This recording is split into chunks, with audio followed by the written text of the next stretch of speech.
Hello everyone, and finally it is F1 2017 career mode here on the channel. So, we're going to be starting with Williams, of course, as I explained it in the reveal. Well, explained, it was more like a trailer thing, which I tried for the first time. But yes, we are going for Williams, so it's really going to be a zero to hero thing, like the original Project Cars objective that you could achieve for a trophy. Anyway, for our teammate, who we're going to pick? It's going to be quite interesting, but I reckon we're going to go for Sharad. He's got a bit of an engineering background. Anyway, let's get to the career mode proper.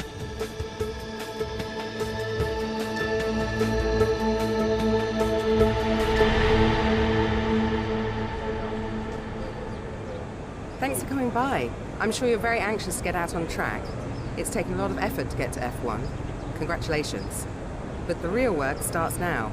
This is... Claire, motorsports journalist. Nice to meet you. You'll be seeing quite a lot of me throughout the season. So, you had a pretty impressive junior career. How are you feeling about your move into F1? Do you think you have what it takes? Let's save the questions for a proper interview, shall we?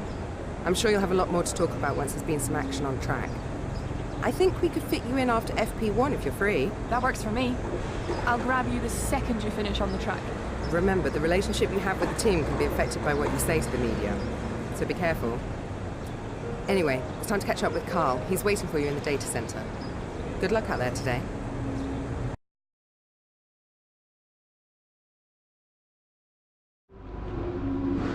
Welcome to the data center.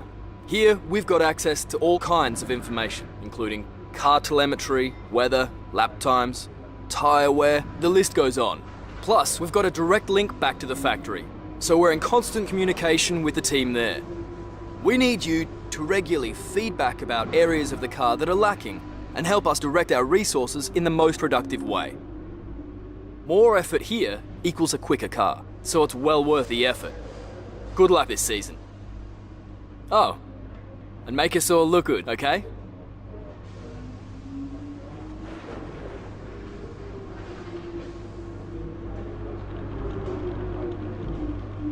Welcome to your new team. Williams has a rich history, with several periods of dominance over several decades in the sport. It's high time for another one of those, and you can help make that happen. So let's knuckle down and get to work, okay? We know in real life, one of the weaknesses of the Williams is that the car's just rubbish. Other than the power unit, which is provided by Mercedes, which they've got no excuse for, as they've had the strongest power unit arguably for 11 years, up until the middle of this year, in real life. So, the chassis turned out to be the worst, Aero was second worst, and the power unit was joint best. So, we're going to start by working with the efficiency of the department, and that's what we have done. And then it was debating within myself with what to do with this part. Do we go this one? Do we go that one? And the good news is we got cheap development. So, that's good. Anyway, I'm not going to be showing you the practice program because they'll generally go okay. I'll let you know if otherwise. Anyway, it's time for qualifying.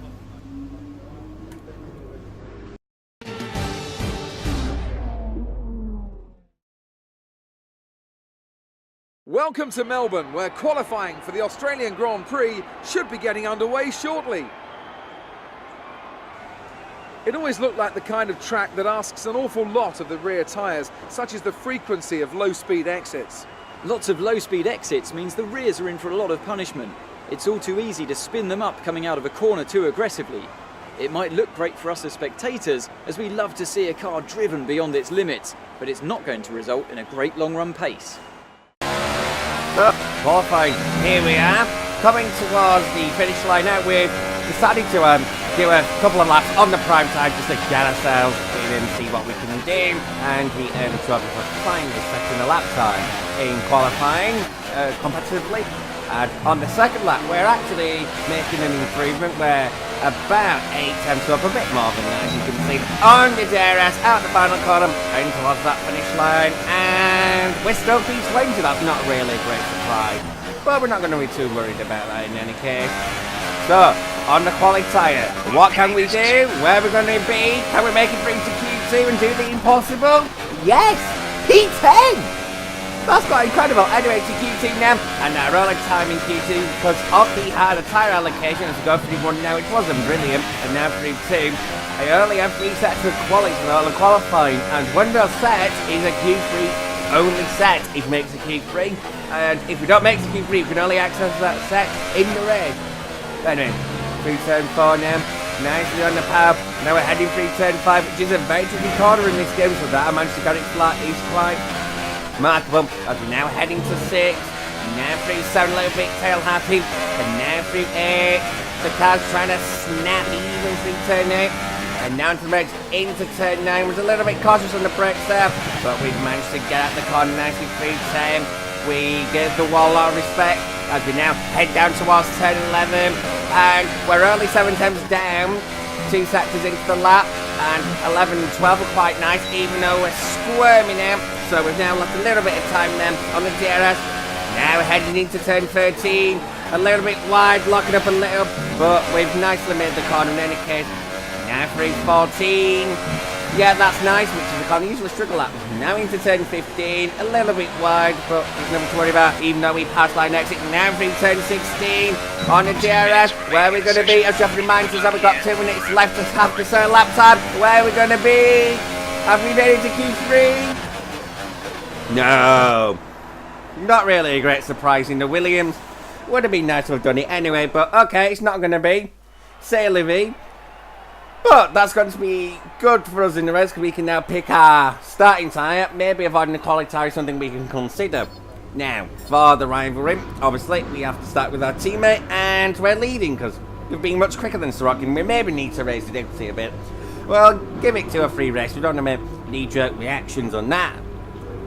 I'm not going straight to 110% because I'm not quite the level of those F1 YouTubers who are just constantly on the game. I mean, I'm not disrespecting them and that. It's just I just haven't had the time to be drilling the games like I used to before I went to university, which is quite sad.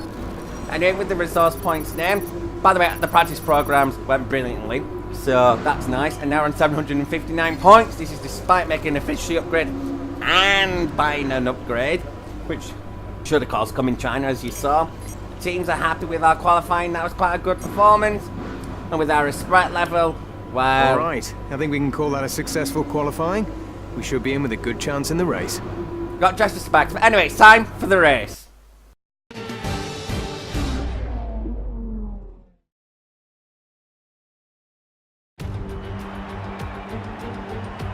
New drivers, new cars, and a new Formula One season. But it's the same Albert Park that we've come to know and love for more than 2 decades now that hosts the first round of a 21-race championship, taking us from here in Melbourne, Australia, across the globe before we eventually reach the finale at Yas Marina Circuit. We have plenty of changes to the sport this year with the addition of new safety features, the return of France and Germany in an expanded 21-race calendar, and more tyre compounds than ever before. And of course, we have some big car manufacturers back in the sport too, with Alfa Romeo and Aston Martin returning as title sponsors for Sauber and Red Bull respectively. Joining me to take you through all the action of the 2018 Formula One season is Anthony Davidson. Great to have you with us. Thanks, Crofty. Always happy to be here. I'm looking forward to getting underway. Last year was Mercedes' 4th Constructors' title in a row, although for the first half of the season, it was absolutely neck and neck with the Ferraris. Hopefully this year we can see the chasing pack take that final step, as I'd love to see a championship contest all the way up to the final race in Abu Dhabi. Another story to keep an eye on is the relative performance of McLaren and Toro Rosso, who have exchanged power unit suppliers this year.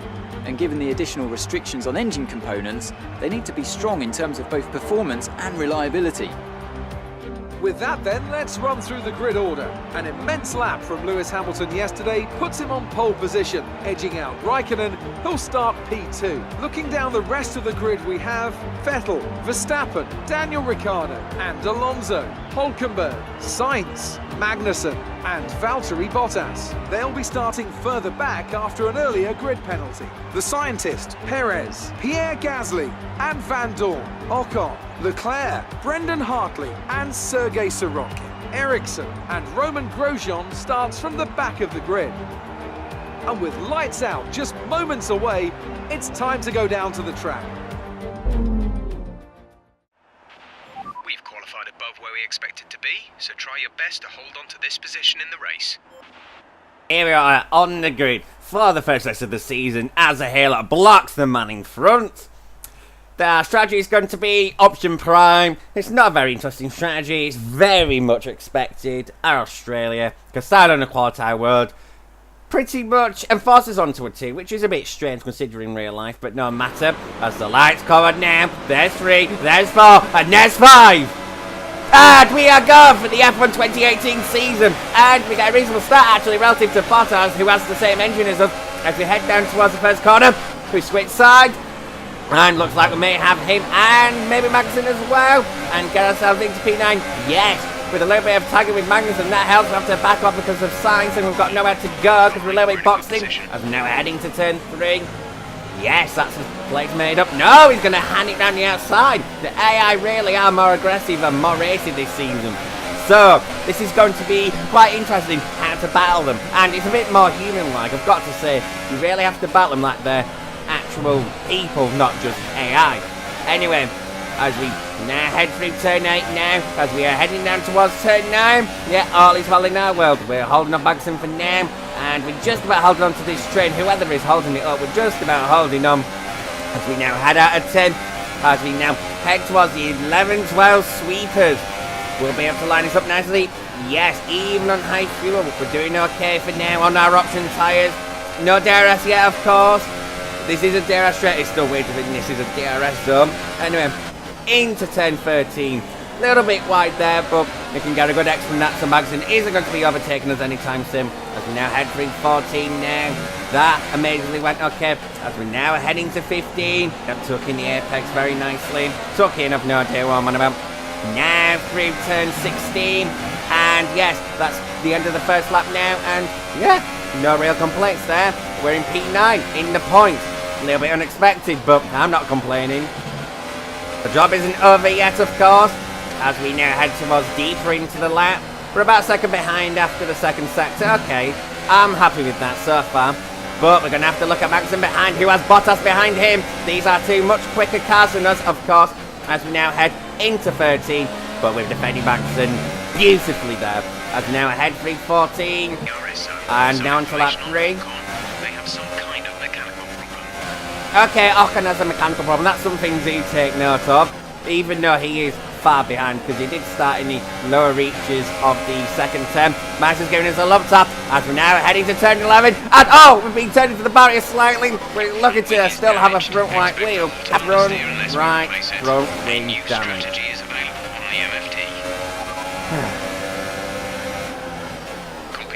That was a bit gutting, I've got to say.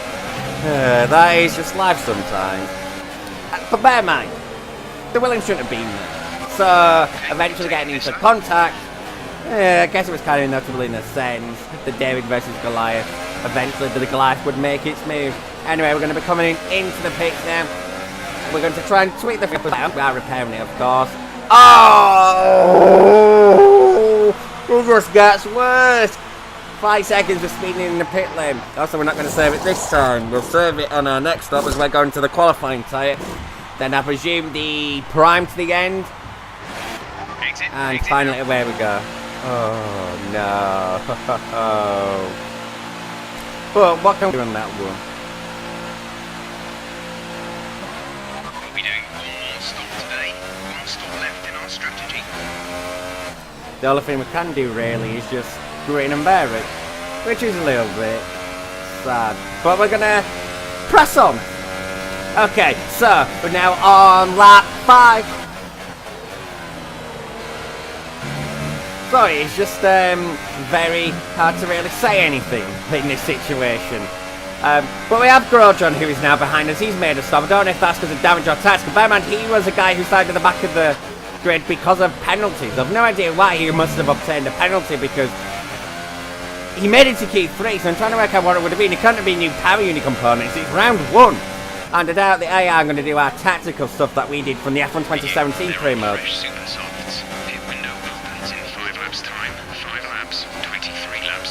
Thanks, Jeff, as Grosjean's trying to give us a hard time. Why are you doing this to us? But anyway, okay. Grosjean, he's going to be quicker than us. Even though we're in a qualifier, he's in the option. He is in a Haas. which is just much quicker than the Williams in 2018. That's just a matter of fact. And eventually, there's no point resisting him. We just let him by. We even turn down the air, just like go. There's no point trying to fight him here. We're going to just take advantage and get a slipstream instead. There's no head out at 2. It looks like we're trying to set him up into turn 3. There was slight thoughts about it, but it's like, nope. Save some airs here, because we had been bending it up just a little bit slowly but surely with, trying to catch up through the field. But stick it back into medium now. And yeah, P19, that's where it's at really. A word though on Shirokin. Yeah, something must have happened to him. I hadn't checked the replay, by the way, so I do apologise about that. But yeah, that's interesting in itself. Be careful, we think you're going to start losing some tyre grip around now. It's a qualifying time, it's not meant to last long. Anyway, Sainz has pitted as well. I think he's gone quali to quali. As we mentioned that we're going to be on the prime tyre for our last stint. As we are in lap 11 now. Now through the 11-12 sweepers. The car is losing grip there as it's trying to oversteer an exit. BSC deployed. The virtual safety car has been deployed. We need to keep a positive delta here. Slow down. Maintain a positive delta. Quite happily, Jeff. Stopping this lap. And yes, we're going to box this lap. We're going to take advantage of the virtual safety car, which always used to seem to go against us all but one time in the... Drop your speed. Our delta is too low and we'll risk a penalty. Slow your pace immediately. Let's have the word in. If we consider the F120 career to a virtual safety car, so don't want to be ill-timed because we'd make a stop under green and it'd turn into a VSC, or we just about couldn't make it round. We're going to take the chance considering our past. Anyway, off go the qualies, on go the prime. Go now. And virtual safety car is ending. Maintain your pace until the green flag. VSC ending. Wait for green. Can I say anything in my own video, Jeff? Or are you just going to talk over me? Anyway, out of the pits now. See these tyres through to the end now. Jeff, please, I just want to get a word in. Anyway, yes, he is right. We are going towards the end now on these prime tyres. Okay, 18 laps, equivalent to 36 in real life because it's a 50% race. Okay, it's doable. As Ocon comes out of the pits behind us, declared the undercut stroke cheap pit stop has worked in some senses. We managed to get Ocon, but he's going to be quickly chasing us down because Force India, the racing point Force India, Sahara Force India, whatever it's called, that Force India chassis, it is quicker than ours and equal donkeys at end of day as well. So, yeah, it's going to be a little bit difficult. We are slowly catching Harley, as you probably have been noticing, up slowly coming down on the Kiwi in his Toro Rosso. But Ocon's going to be keeping us very honest. I'm recording this, by the way, on the morning of the Belgian Grand Prix in 2018, where he took a fantastic P3 in qualifying. So, he is the future, as I've said before, and he's going to make our present a nightmare. As we now head through the 11-12 sweepers, and he's going to be trying to make life a little bit difficult for us. And yes, we're going to have to go defensive into turn 13, but I think we're just about held him up as our battery on our PS4 controller does indeed go low. Yes, I am using the pad. What are you going to do, wheel users? As I don't care about the debate, because we're interested in the fact that Ocon wants to pass us with the DRS in the new DRS sub. We just accept it, really. We tried to burn a bit of verse to keep him behind, and it didn't really work on that front. Burnt some airs as well to get ourselves back into the race, but you know what? We're not going to sweat. We're going to get some DRS through the two traditional zones, so to speak, and we're just going to carry on and move on, really. I'm not too worried about this, so hey-ho. As I just turned down the volume in my headphones, by the way, it might be a bit loud, so I didn't want to come through your ears, so I do apologise about that, yeah. But the race, okay, lap 19, we're not going to be scoring points unless something happens. I'm going to be very honest with you about that. But Ocon is catching Hartley, so maybe able to catch P14 on the slide. They're going to go side by side with each other into turn 11. That's just going to hold each other up so bigly. Oh, just stop speaking as we pass Hartley. We have the DRS as well. Ocon doesn't have DRS, he must have gone in front of Hartley into the junction point. But, oh, we've come back from absolutely nowhere, and we have taken Esteban Ocon, and we are back into P14 now. There is some fighting spirit there now. We have some fighting spirit as we are about to come across the line to make it 10 to go here at the Australian Grand Prix. Ocon, no, he's not giving up, as you can clearly see from the fact he's still behind. There going us a bit of grid. Maybe he's going to turn his airs up, turn it into hot lap mode, or maybe the party mode, as it's known.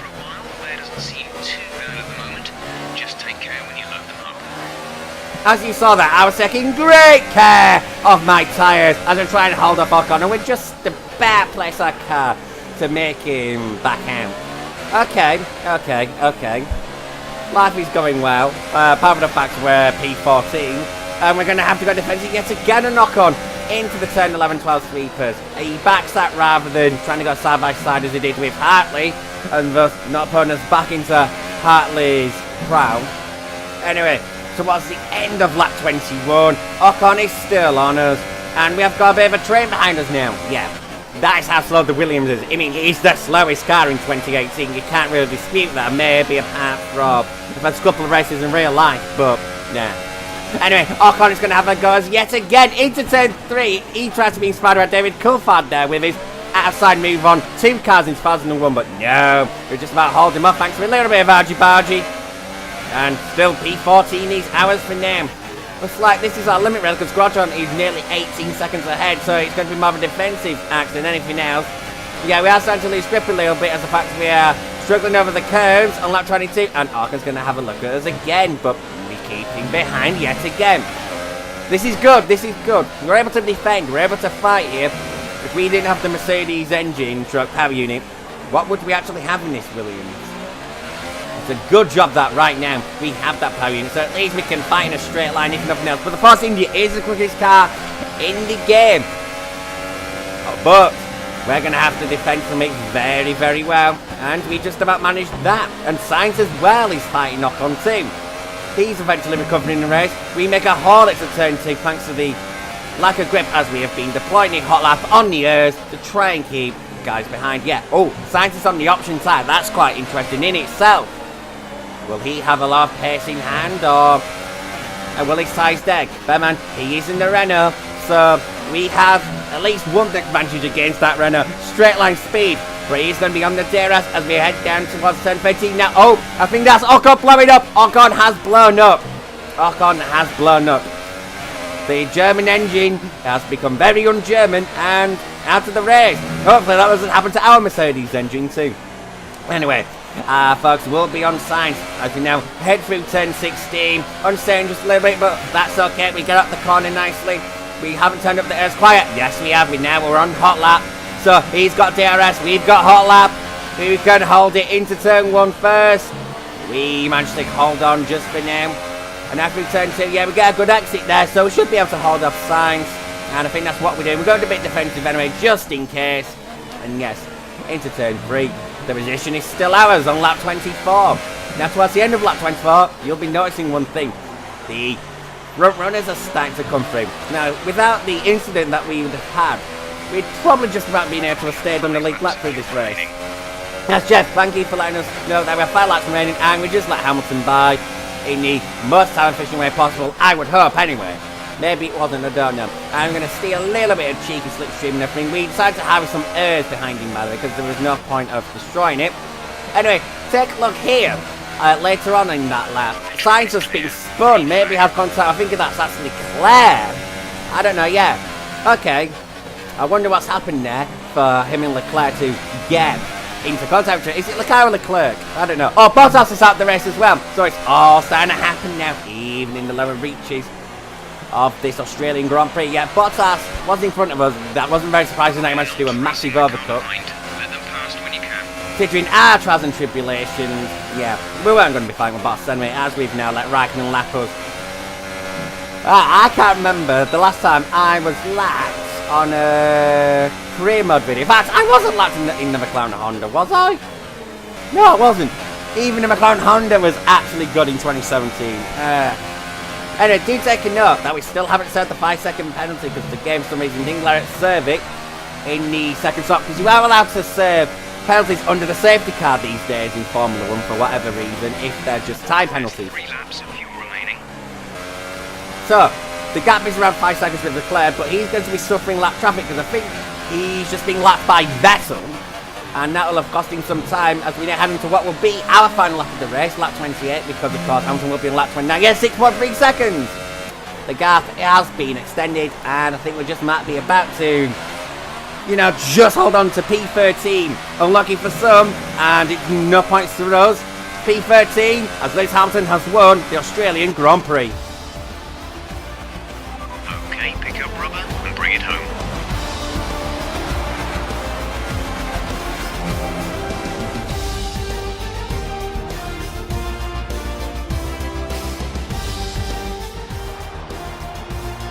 stuff from Mercedes today. That's another historic win. And I have to wonder, Anthony Davidson, just what set them apart from the competition here. The difference was clearly in the strategy. You could tell they'd done a lot of work on the pit wall to really optimise each stint and get the most out of the tyres. And it highlights just how much of a team sport this really is. But credit to the driver as well though, there's no good having a well-oiled machine behind the scenes without a talented hand on the wheel, of course. Welcome then to the podium, our top three drivers. What a great effort from them today in a very difficult race. Well, as you can see, that Ben and Arab look very happy with the race. Okay. I guess Mercedes actually winning a race which they did in real life can only make them feel very happy, but whatever. That was the Australian Grand Prix here in F1 2018 career mode. Okay, yeah, that wasn't bad. I enjoyed that, despite the rubbish result. I enjoyed that, honestly, I really did. And after this round of the World Championship, here's how things look in the Drivers' Table. Lewis Hamilton takes the lead of the Drivers' Championship. Moving on to the Driver of the Day then. Anthony Davidson, who would you go for? Look at where Roman Grosjean finished compared to where he started. That's a really strong performance, so Driver of the Day has to go to him, I think. And now let's take a look at the Constructors' standings. Ferrari moved to the top of the table. That's it for today's Grand Prix, and from Ant and I, it's goodbye, and see you again next time. But yes, Ferrari do have the high ground because of Bottas' retirement. So, it is kind of like 2008 Hamilton's leading the Drivers' Championship, Ferrari leading the Constructors, like the 2008 final outcome, I should explain. So yes, okay, there isn't really too much I can conclude from that first race, other than we can actually fight here. Maybe the octave does need to be cranked up just a little bit if I can think about making Q3, yet alone the fact that I've even made it to Q2 was a bit of a shock, but thinking about Q3 in a Williams on a completely dry track, okay, whatever. Rivalry Sorokin's going well because we set a quicker race lap than him, we finished higher than him, then again something happened to him to the fact he was a million miles behind everybody else. We both finished though, so it's only a 2-point gain net. But we have, crucially, 3 points ahead, and obviously we do not have another rival yet. Here come the resource points now. I'm not quite sure what these numbers mean yet in the grand scheme of things, but they seem to mean a lot more than they used to do on F1 2017. So, banning out upgrades, that might be something we may be able to do more effectively as things go on. Bear in mind, though, the mid-season rule changes that we find out about and rule resets. Who's to say what will happen? Excellent result today. Finishes like that will look good on your contract reviews. On to the next one. On to the next one, indeedy do. We've received invitations to new historic events. You'll be able to choose whether or not to participate before the end of this weekend. We will do one of these events. I will leave it as a surprise. But I'm more interested in R&D because I've noticed that the parts seems to be very cheap. Certainly for the first weekend anyway. I'm almost had to say it might be a glitch. I don't know. Well, we will see next time out, yes. Unfortunately, we've already stretched out the chassis department, which I really wanted to improve more than anything else. So it had to be the error, because improving the power unit isn't, well, it obviously will be worth something, but it's not exactly the most important thing in the Williams right now. It's improving the Mercedes power unit, of course. I was even in there making sure which one meant most, so I thought, you know, I'd go for front aero, because that's going to be more important end of day. But anyway, guys, it's been a pleasure for this first episode of F1 2018 Career Mode. I will leave you with the Invitational. Thank you very much for watching, and goodbye.